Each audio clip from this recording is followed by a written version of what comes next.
The problem is the monopoly game, which is controlled by the Federal Reserve, the private bank, which is actually controlled out of London, is manipulating all the dollars to put them out, put more and more people into debt. So the illusion of equity they have in real estate is coming apart.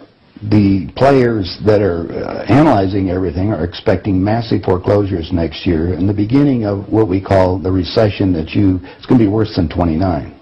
It's your house that you're living in. You think you own it. You don't. Right. You have contractual right to transfer the airspace, subject to you paying taxes to the state. Right.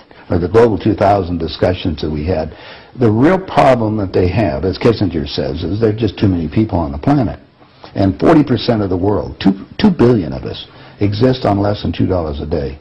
The summary of the Global 2000 report I put up on my website, nohoax.com, but if you look at it, it makes sense to get rid of people. So what they said, they're going to make godlike decisions on who lives and who dies. Now, obviously, some of the meetings we sat on, we were planning on using neutron bombs on the major cities, because that contains most of what they call... You actually heard this? I sat in on the meetings. I was in the game big time. In fact, I was making such a mess, they decided rather than kill me, which they could, they just invited me into the inner group and asked me to be the finance chairman. And at that point, I probably would have been in, Secretary of the Treasury or something, whatever they wanted to do with me. What I was doing prior to that, so, making it right, I would volunteer to become a president of a company, and I'd go in and liquidate it. And we get rid of the expendable containers. That was my job. Expendable containers meaning human beings? That's right.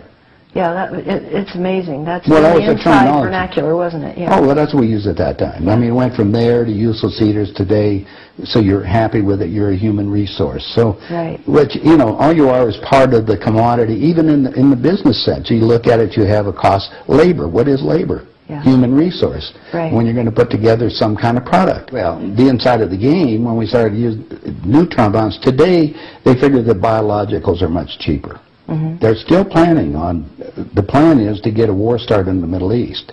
And they're still planning on using a neutron bomb, or one of the bombs that they've got developed on Israel. Mm-hmm. And that's to begin World War III, which is all on the cards. And it's going to happen. They even put a monument up to this whole program. It's called the Georgia Guidestones. Mm-hmm. Outside of Atlanta, and they've got it all set down there. It's all in 8 languages. Basically, it's fait accompli as far as they're concerned. It's just to get the thing going in the Middle East, and it's not going fast enough. I mean, Carter put this thing in, so we have the Plan 2000 with the war starting in the year 2000 in the Middle East. Right. Reduce the population of the planet down to 500 million. Have one world currency under the Homeland Security, or FEMA, if you want to call it. They're going to declare an emergency, which are going to shut down everything. My friends, my CIA associates, I don't even call them friends anymore. CIA is crooks in action. Yeah. They're all professional liars. Yeah. I mean, they got to be if they have that job. Yeah. So you have to look at what they're doing. Anyway, they're so concerned they're leaving the country too. Most of them are going to Latin America. Meanwhile, they're closing in every day right now, just closing in to make it so we're going to be set up in these enemy prisoner war camps.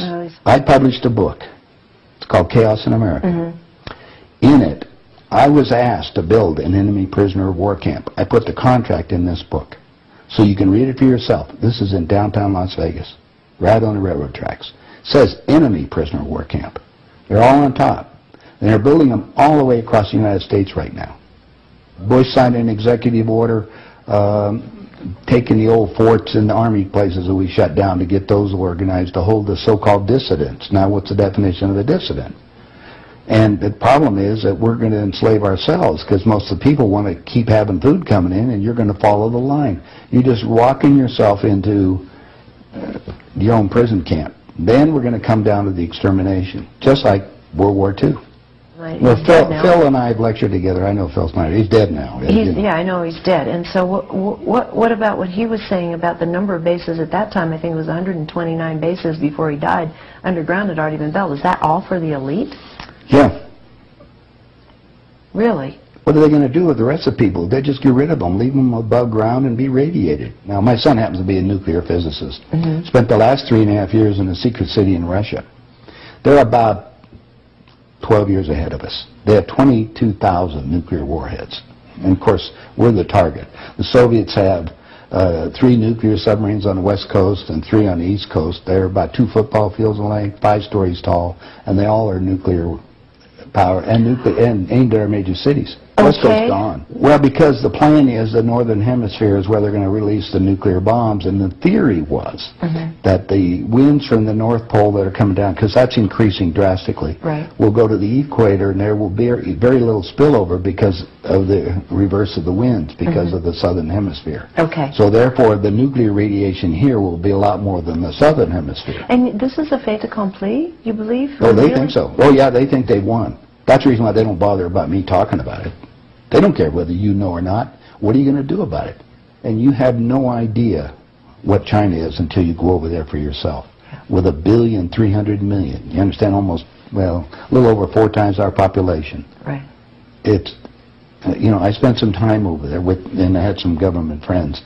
They think what they're going to do is let the West go have its fight.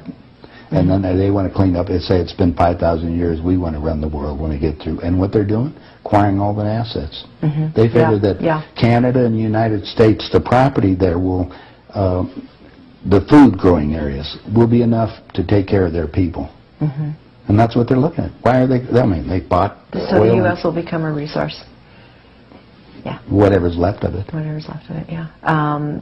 You seem to be in a unique position to be able to put a fair amount of this together, which is quite interesting. Well, I walked my talk. I played the game. You played the game. You know one level of it. And I know. I used, like I say, I used to play around with the world leaders, so I know what they're planning on doing. What change of heart? What happened in you that made you decide to share this information that happens at the inside levels? Well, it come back to a moral situation that happened to me, I think. When I flew to Aspen. I brought my 2 daughters up there so they could go skiing. And when I was invited to this meeting, when I walked into the room, the world leaders were there, and that's when they asked me to be the finance chairman. As they said, we'd like you to be the finance chairman for the next president of the United States. And the first thing I asked is, why me? And they said, well, we owe you a favor. Remember I told you I volunteered to be president of the companies as I went down? And then you liquidate, I didn't charge them anything for it. It was just a game. I see. And anyway, that's what they said. So I thought you'd be good on the team, I'd be good. I'd be a team player. I just did it because it was, another one of these things. So next thing I asked them, I said, well, wait a minute. I just started this $100 million project. And they said, don't worry about it. We'll put it on ice. And I said, okay, who with? And I said, well, you can do that. Then I said the next thing was, who is going to be the next president? Now, this is 2 years before he became president. They said Jimmy Carter, and I said, Jimmy who? They said, well, he's the Democratic governor of Georgia. And I said, I've been voting Republican. And Paul Volcker said, son, don't worry about it. We control them both.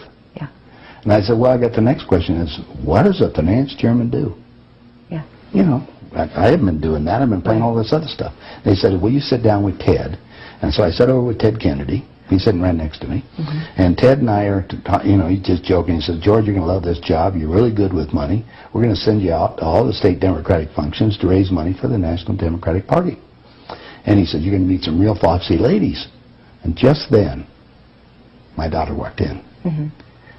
Ted looked at her and he says, wow, I want to go to bed with that. I says, no, you don't, Ted. That's my daughter, and she's 14. And his response to me was, I don't care. I was livid. I really didn't know what to do. So it was that moment, well, that wait a minute, insult. That was part of it. I got up and I walked across the room. I then talked to Pierre Trudeau and his wife, who was the Prime Minister of Canada at that time. And I'm sitting in front of them was a little half cigar box full of white powder. And then I'm looking around the rest of the room. I said, my God, something hit me at that point. If the world leaders have to resort to this, I don't think I want to be part of this thing. I mean, even to the even to the pollution and getting everything else they're talking about, getting rid of all the other people. I mean, I was raised in a packing house and slaughtering animals, and you get to the point where people are just animals at that level. And then I found out a little bit more about the details of the Plan 2000, of the annihilation of the entire planet. I said, I got to stop these people. There's something there. I mean, it's just, they got to be stopped.